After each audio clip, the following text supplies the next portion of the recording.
students, welcome to my channel. My name is Shruti Awasthi and today we will be discussing about chapter 5 of class 9th which is the fundamental unit of life. इससे पहले हम 3 parts और बना चुके हैं. उसमें हमने nucleus है और आपकी सेल ऑर्गेनेलीज हैं और बहुत सारे यूकैरियोटिक प्रोकैरियोटिक सेल होते हैं, उसके अंदर क्या क्या प्रेजेंट होता है उसके बारे में हम स्टडी कर चुके हैं. अब हम आगे इस वीडियो में आज के हम टॉपिक्स देख लेते हैं कि क्या हम पढ़ने वाले हैं. आज हम 3 टॉपिक्स मेनली पढ़ेंगे. सेल ऑर्गेनेलीज क्या होती हैं, एंडोप्लाज्मिक रेटिकुलम क्या होता है. एंडोप्लाज्मिक रेटिकुलम 2 टाइप के होते हैं, रफ एंडोप्लाज्मिक, स्मूथ एंडोप्लाज्मिक और गोल्जी एपरेटस. इस चीज़ के बारे में आज हम डिटेल स्टडी करेंगे.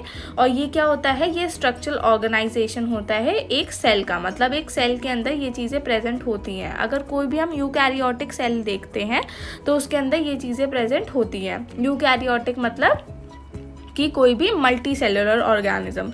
अब आप नेक्स्ट स्लाइड पे देख सकते हैं कि एक हम यूकैरियोटिक का डायग्राम देख रहे हैं. एक सेल के अंदर आप देख रहे हो कि कितनी सारी चीज़ें प्रेजेंट होती हैं. तो जो यूकैरियोटिक सेल होता है वो बहुत ज़्यादा कॉम्प्लेक्स होता है क्योंकि उसके अंदर बहुत सारी सेल ऑर्गेनेलीज प्रेजेंट होती हैं, न्यूक्लियस प्रेजेंट होता है. जो सेल ऑर्गेनेलीज होती हैं वो अपना अपना फंक्शन, एक स्पेसिफिक फंक्शन परफॉर्म करती हैं सेल के अंदर. जैसे आपने बहुत फेमस है माइटोकॉन्ड्रिया सुना होगा कि माइटोकॉन्ड्रिया क्या है, power house of the cell है ना. एंडोप्लाज्मिक है, न्यूक्लियस है. न्यूक्लियस का क्या क्या कैरी करता है, न्यूक्लियस डीएनए कैरी करता है अपने अंदर, डीएनए मटेरियल कैरी करता है. इसके बारे में हम पिछली वीडियो में डिस्कस भी कर चुके हैं कि जो डीएनए है उसके अंदर क्या होते हैं, जीन्स होते हैं जो हमारे इनहेरिटेड पेरेंट्स से आए, जो ग्रैंड पेरेंट्स से आए उसके बारे में डिनोट करते हैं हमको, राइट. सो आज हम किसके बारे में पढ़ने वाले हैं, आज हम गोल्जी एपरेटस और एंडोप्लाज्मिक रेटिकुलम के बारे में पढ़ेंगे. सो अब हम एक छोटा सा डिफरेंस देख लेते हैं. ये किसके बीच में है, एक प्लांट सेल और एनिमल सेल के बीच में. जो आपका लेफ्ट साइड वाला एक सेल, लेफ्ट साइड वाला डायग्राम है वो प्लांट सेल है और जो आपका राइट साइड में है वो आपका एनिमल सेल है. तो प्लांट सेल और एनिमल सेल में क्या डिफरेंस होता है कि जो प्लांट सेल होता है उसमें सेल वॉल प्रेजेंट होती है और एनिमल सेल में सेल वॉल प्रेजेंट नहीं होती. क्यों? क्योंकि उसके अंदर जो ऑलरेडी सेल्स प्रेजेंट है उसके अंदर अपने अपने उन्होंने मेम्ब्रेन बना रखी है जिनको हम सेल ऑर्गेनेलीज बोला जाता है. जिनको वो एक मेम्ब्रेन बाउंडेड स्ट्रक्चर होते हैं, मतलब उनके ऊपर एक झिल्लीदार एक ऑलरेडी एक स्ट्रक्चर बना हुआ होता है जिससे कि वो अपने आप को प्रोटेक्ट करते हैं. माइटोकॉन्ड्रिया दोनों के पास होता है, प्लांट के पास भी होता है और एनिमल के पास भी होता है. क्यों? क्योंकि दोनों को देखो पावर चाहिए, प्लांट को ग्रो करने के लिए चाहिए और एनिमल्स को भी अपना फूड प्रिपेयर करने के लिए और उनको भी ग्रो करने के लिए चाहिए. तो माइटोकॉन्ड्रिया दोनों सेल्स के अंदर प्रेजेंट है, वैक्यूल भी दोनों सेल्स के अंदर प्रेजेंट है. सेल मेम्ब्रेन एक आउटर बहुत थिन लेयर होती है जो कि दोनों सेल्स के अंदर प्रेजेंट है. बहुत सारी चीज़ें कॉमन है जो कि प्लांट और एनिमल दोनों सेल्स के अंदर प्रेजेंट होती हैं. बस एक सेल वॉल और एक सेंट्रीसोल्स होते हैं. सेंट्रीसोल्स एनिमल सेल्स में होते हैं और तुम्हारे प्लांट सेल में क्लोरोप्लास्ट होता है. क्लोरोप्लास्ट क्या होता है, जो ग्रीन पिगमेंट प्रोवाइड करता है, राइट.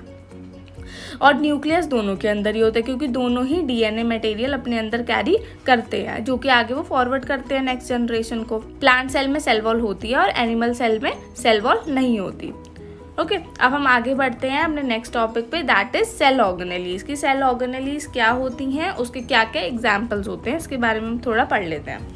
तो सेल ऑर्गेनेली क्या है, एक तो ये मल्टी सेलुलर ऑर्गेनिजम्स के अंदर प्रेजेंट होती है. मतलब जैसे कि एनिमल्स हो गए, प्लांट्स हो गए, इनके अंदर प्रेजेंट होती है. जैसे फंगाई हो गई, प्रोटोजोआ हो गया, इसके अंदर प्रेजेंट होती है सेल ऑर्गेनेलीज. क्योंकि ये क्या है, यूकैरियोटिक ऑर्गेनिजम्स है. इनके अंदर बहुत सारी क्या होती है, केमिकल एक्टिविटीज़ करती हैं जिसकी वजह से हमें सेल ऑर्गेनेलीज की रिक्वायरमेंट होती है. अब बहुत सारी केमिकल एक्टिविटीज़ अगर आपके अंदर चल रही हैं, कोई एक सेल के अंदर चल रही हैं, तो उसको मतलब बहुत सारे ऐसे टूल्स भी तो रिक्वायर्ड होंगे ना जिससे कि वो अपनी उसको सपोर्ट कर सके, उसका फंक्शन प्रॉपर कर सके, उसको अच्छे से स्ट्रक्चर कर सके. तो अगर जैसे सपोज आपके जिस घर है, ठीक है, अब घर में बहुत सारे काम होते हैं तो हर एक स्पेसिफिक काम सब एक एक लोग को दिया जाता है ना. जैसे मम्मा जो है खाना बना रही हैं, पापा जो है वो ऑफिस जा रहे हैं, तो हर एक जो मेंबर है वो अपना अपना एक स्पेसिफिक फंक्शन परफॉर्म कर रहा है, राइट. तो ऐसे ही हमारे सेल के अंदर सेल ऑर्गेनेलीज प्रेजेंट होती है जो अपना अपना फंक्शन परफॉर्म करती हैं ताकि कॉम्प्लिकेशंस ना हो, ताकि फंक्शंस जो हैं आपस में मिसमैच ना हो जाए. जो जिसका काम है वो अपना अपना काम करता है. ठीक है।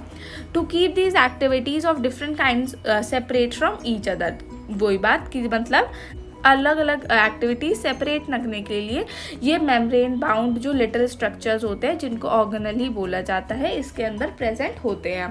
ठीक है, अब कुछ एग्जांपल्स देख लेते हैं सेल ऑर्गेनलीज के क्या होते हैं। Endoplasmic reticulum, Golgi apparatus, lysosomes, mitochondria और प्लास्टिड्स। ठीक है, ये हमारे मेन सेल ऑर्गेनलीज है जो एक यूकैरियोटिक सेल में प्रेजेंट होते हैं या एनिमल सेल में प्रेजेंट होते हैं। अब ये बहुत ज़्यादा इंपॉर्टेंट होते हैं। ये क्यों इंपॉर्टेंट होते हैं? क्योंकि ये बहुत ज़्यादा क्रूशियल फंक्शंस परफॉर्म करते हैं सेल्स के अंदर, राइट। अब नेक्स्ट आ जाते हैं, that is endoplasmic reticulum. Endoplasmic reticulum क्या होता है?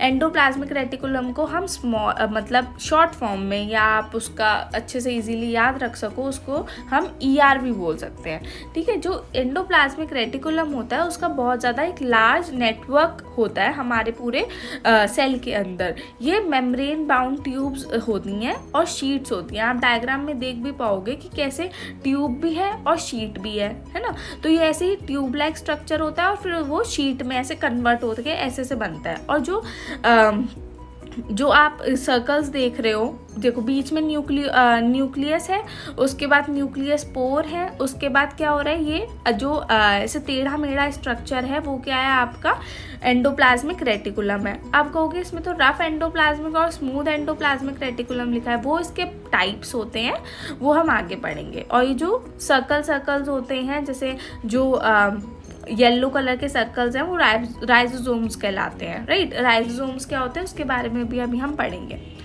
नेक्स्ट लाइन में। अभी हमारा इतना इंपॉर्टेंट है जानना कि एंडोप्लाज्मिक जो रेटिकुलम होता है वो बहुत ज़्यादा लार्ज नेटवर्क बाउंड, उसके अंदर ट्यूब्स और शीट्स जैसा उसका स्ट्रक्चर होता है। ठीक है, मतलब उसकी लॉन्ग ट्यूब्स होती हैं, या तो राउंड होती हैं, या वेसल्स लाइक स्ट्रक्चर होता है उसका। अब ये जो इसकी जो मेम्ब्रेन होती है, इसका बहुत ज़्यादा स्ट्रक्चर सिमिलर होता है किससे? प्लाज्मा मेम्ब्रेन से। मतलब जो हमारी सेल की जो आउटर लेयर होती है उससे बहुत ज़्यादा मिलता जुलता हुआ होता है। मतलब ये दोनों आपस में बहुत ज़्यादा सेम से होते हैं। अब हम एंडोप्लाज्मिक रेटिकुलम के फंक्शंस पढ़ लेते हैं। सो फर्स्ट फंक्शन क्या है हमारा, जो ER है वो क्या करता है? चैनल्स सर्व करता है। मतलब एक ट्रांसपोर्ट सिस्टम है, ट्रांसपोर्ट करता है मटेरियल का, ज़्यादातर प्रोटीन्स का क्यों करता है? क्योंकि वहाँ पे राइजोसोम्स प्रेजेंट होते हैं, और राइजोसोम्स जो होते हैं वो प्रोटीन के सैक्स होते हैं एक तरीके से। ठीक है, तो ये क्या ज़्यादातर क्या ट्रांसपोर्ट करता है? प्रोटीन ट्रांसफ़र करता है। बहुत सारे अलग अलग रीजन्स में सेल के अंदर ही अलग अलग बहुत सारी जगह होती हैं जहाँ पे इसकी रिक्वायरमेंट है, उसे जहाँ लगता है कि यहाँ पे प्रोटीन की रिक्वायरमेंट है, जैसे साइटोप्लाज्म में रिक्वायर्ड है, या न्यूक्लियस में रिक्वायर्ड है, या साइटोप्लाज्म के बीच में रिक्वायरमेंट है कहीं कोई रीजन में, तो वहाँ पे उसको प्रोवाइड करता है। मतलब एक तरह से ट्रांसपोर्टेशन का काम करता है ये। ठीक है, क्योंकि इसका नेटवर्क है, जिसका नेटवर्क ज़्यादा बड़ा होगा वही तो ट्रांसपोर्ट कर पाएगा। जैसे रेलवेज है, अब रेलवे का नेटवर्क है तो वो अलग अलग, या मेट्रो है, जैसे मेट्रो का अलग अलग नेटवर्क है ना, उसने कैसे पूरा इतनी सारी लाइंस बिछा रखी हैं, तो अलग अलग हर एक रीजन पे जाके हमको क्या करता है, हमको ज्वाइन कर पा रहा है। ऐसे ही जो एंडोप्लाज्मिक रेटिकुलम भी बिल्कुल मेट्रो की तरह काम करते हैं। ठीक है, अब बस ये काम करते हैं कि जहाँ पे रिक्वायरमेंट है जिस चीज़ की, जैसे प्रोटीन्स की रिक्वायरमेंट है स्पेशली, तो वो उसको वहाँ पे प्रोवाइड कर देते हैं सेल के अंदर। जो साइटोप्लाज्म है उसका जो फ्रेमवर्क है, मतलब वो कैसे बना हुआ है, वो एक सरफेस प्रोवाइड करता है बायोकेमिकल एक्टिविटीज़ करने के लिए सेल को। मतलब जो भी कुछ अगर कुछ कचरा है, उसमें कुछ वेस्ट है, तो उसमें कुछ केमिकली कुछ करके या अब कुछ प्रोड्यूस करना है, तो मतलब बायोकेमिकल एक्टिविटीज़ के लिए वो स्पेस प्रोवाइड करता है। उसका स्ट्रक्चर ऐसा है, राइट। अब हम नेक्स्ट पे आ जाते हैं कि दो टाइप के एंडोप्लाज्मिक रेटिकुलम होते हैं। सबसे पहला रफ एंडोप्लाज्मिक रेटिकुलम, जिसको हम RER से डिनोट करते हैं, और सेकंड है स्मूथ एंडोप्लाज्मिक रेटिकुलम, जिसको हम SER से डिनोट करते हैं। अब आप डायग्राम से मैं देख भी पा रहे होंगे कि जो स्मूथ है उनमें कुछ ये जो सर्कल जैसा स्ट्रक्चर है ये नहीं दिख रहा है, और रफ एंडोप्लाज्मिक रेटिकुलम में दिख रहा है। तो वो सर्कल्स है क्या, उसको हम क्या बोलते हैं? राइजोसोम्स बोलते हैं। ठीक है, अब हम रफ एंडोप्लाज्मिक रेटिकुलम के बारे में थोड़ा डिटेल स्टडी कर लेते हैं कि जो RER है, ये 2 बार RER लिख गया है, तो इग्नोर करें उसको। अच्छा, ये जो RER है, RER looks under a microscope. अगर हम उसको माइक्रोस्कोप में देखें तो वो ऐसा दिखता है जैसे मैंने डायग्राम में आपको दिखा रखा है। अब आप देख सकते हो कि छोटे छोटे ब्लैक ब्लैक डॉट से बने हुए हैं, उसको क्या डिनोट करा गया है? राइजोसोम्स। जो राइजोसोम्स होते हैं उसके सरफेस पर अटैच्ड होते हैं, ठीक है। ये जो पार्टिकल्स होते हैं छोटे छोटे जो सरफेस पर उसके अटैच्ड हैं, उनको राइजोसोम्स बोला जाता है। अब ये जो राइजोसोम्स हैं ये हमारे सेल्स के अंदर प्रेजेंट होते हैं और ये प्रोटीन के मैन्युफैक्चरिंग की साइट्स होते हैं, मतलब यहाँ पर प्रोटीन बनता है आपका, ठीक है। तभी एंडोप्लाज्मिक रेटिकुलम क्या ट्रांसपोर्ट कर रहा है? जो वो बना रहा है, वो प्रोटीन बना रहा है, तो वो प्रोटीन ट्रांसपोर्ट भी कर रहा है सेल के अंदर, ठीक है। कहाँ बन रहे हैं? अब जैसे जो फैक्ट्रीज हैं प्रोटीन बनाने की, उनका क्या नाम है? राइजोसोम्स नाम है, ठीक है। अब जो प्रोटीन मैन्युफैक्चर हो रहा है उसको अलग अलग सेल में पहुंचाया जाता है जहाँ पे भी उसकी नीड होती है। तो रफ एंडोप्लाज्म में क्या करता है बेसिकली कि उस के सरफेस पर राइजोसोम्स अटैच्ड होते हैं। राइजोसोम्स साइट्स होती हैं जहाँ पर प्रोटीन मैन्युफैक्चर किया जाता है और फिर यहीं से जो प्रोटीन होता है वो भेजा जाता है सेल्स के अंदर जहाँ पर भी उसकी रिक्वायरमेंट होती है या नीड होती है, ठीक है। अब हम नेक्स्ट स्मूथ एंडोप्लाज्मिक रेटिकुलम पे आ जाते हैं कि स्मूथ एंडोप्लाज्मिक रेटिकुलम क्या होता है। जो स्मूथ एंडोप्लाज्मिक रेटिकुलम होता है वो थोड़ा सा डिफरेंट होता है रफ एंडोप्लाज्मिक रेटिकुलम से। क्यों? क्योंकि उसके अंदर राइजोसोम्स नहीं होते, तभी वो स्मूथ है, उसका सरफेस जो है वो क्या है? स्मूथ है। अब जो इसीलिए हमने उसका नाम भी क्या दिया? Smooth endoplasmic reticulum. जो स्मूथ एंडोप्लाज्मिक रेटिकुलम है वो किस चीज़ के फिर मैन्युफैक्चर में हेल्प करता है? वो है ही क्यों? फिर उसका कुछ तो काम होगा। उसका क्या काम है कि वो फैट के मॉलिक्यूल्स हो गए, लिपिड्स हो गए, इसका मैन्युफैक्चर करता है। मतलब जो रफ एंडोप्लाज्मिक रेटिकुलम है वो प्रोटीन मैन्युफैक्चर करता है और जो स्मूथ एंडोप्लाज्मिक रेटिकुलम है वो आपके फैट के मॉलिक्यूल्स या फिर लिपिड्स भी उनको बोला जा सकता है, वो आपके मैन्युफैक्चर करते हैं और सेल के फंक्शन में हेल्प करते हैं, ठीक है।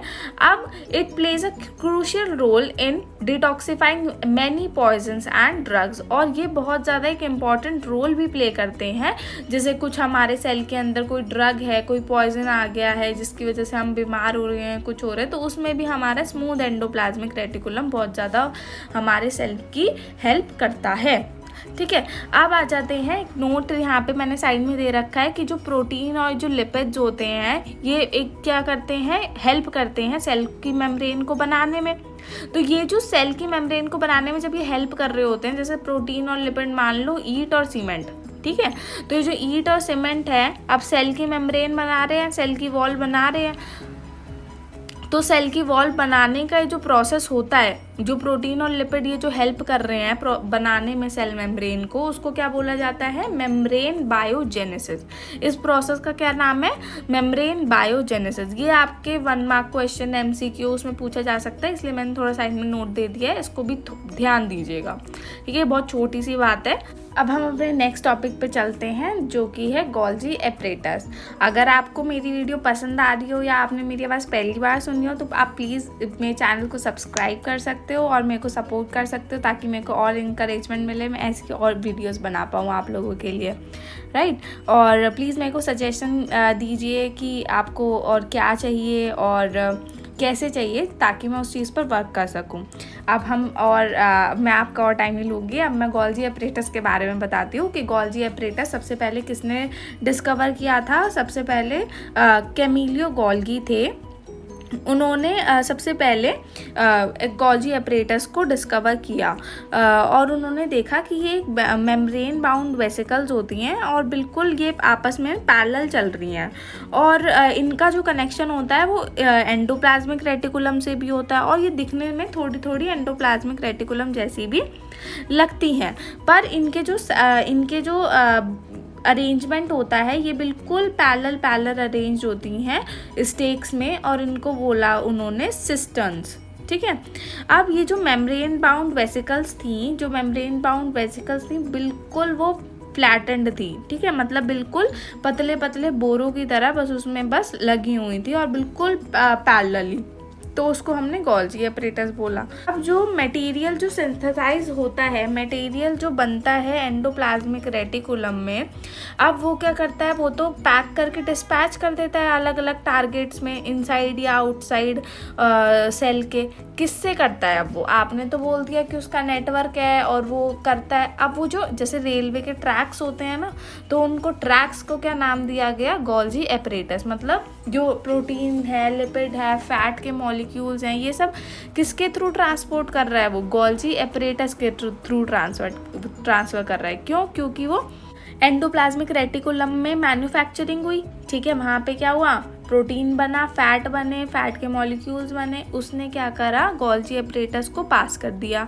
गोल्जी एपरेटस ने हर जगह पर डिस्पैच करा, हर जगह पर अपना कोरियर पहुंचा दिया जहाँ जहाँ से ऑर्डर आया था, ठीक है। गोल्जी एपरेटस होता है वो क्या करता है बेसिकली, जो भी मटेरियल बन रहा है एंडोप्लाज्मिक रेटिकुलम में, वो पैक करके डिस्पैच करके अलग अलग जगह पर पहुंचाता है। इनसाइड हो सेल के या सेल के बाहर हो, वो कौन करता है? गोल्जी एपरेटस पहुंचाता है। इसीलिए वो एंडोप्लाज्मिक रेटिकुलम के कनेक्शन में रहता है। जब तक वो कनेक्शन में नहीं रहेगा तो उसे सामान कैसे मिलेगा, है ना, ट्रांसफ़र करने के लिए। तो जैसे एक तरह से फैक्ट्री है तुम्हारी एंडोप्लाज्मिक रेटिकुलम, गोल्जी एपरेटस उसको पहुंचा रहा है, ठीक। अब आ जाते हैं उसके कुछ फंक्शंस देख लेते हैं गोल्जी एपरेटस के, कि गोल्जी एपरेटस के क्या फंक्शंस होते हैं। सबसे पहले तो स्टोरेज, ठीक है, कि सबसे पहले वो स्टोर करके रखता है, फिर उसे लगता है अरे हाँ यहाँ पर प्रोटीन की रिक्वायरमेंट है, तो वहाँ पे उसको पहुँचा देता है। मॉडिफिकेशन मतलब थोड़ा सा उसमें थोड़ा चेंज करता है। अगर उसे लगता है कि इसमें कुछ कमी है तो उसको और थोड़ा सा मॉडिफाई कर देता है। और प्रोडक्ट को पैकेज करता है वेसल्स के अंदर, ठीक है, पूरा अच्छे से उसको बना के पैकेट को, फिर उसके बाद उसको डिलीवर करता है। कुछ केसेस में ऐसा भी होता है कि कॉम्प्लेक्स शुगर्स बनाए जाते हैं, किससे? सिंपल शुगर से। मतलब सिंपल शुगर हमारे पास प्रेजेंट है तो उससे कॉम्प्लेक्स शुगर्स बनाए जाते हैं। कहाँ पर? गोल्जी एपरेटस में ही बनाए जाते हैं। जो गोल्जी एपरेटस है उसके अंदर फॉर्मेशन ऑफ लाइजोसोम्स भी होता है। अब आप कहोगे लाइजोसोम्स क्या होता है, तो अब लाइजोसोम्स के बारे में हम नेक्स्ट वीडियो में पढ़ेंगे। और अभी तक अगर आप ये वीडियो देख रहे हैं और आपको ये वीडियो समझ आई तो please hit the like button and subscribe button. Okay students, thanks for watching, and if you like this video then please don't forget to like, share and subscribe and hit that bell icon so that you never miss the new video.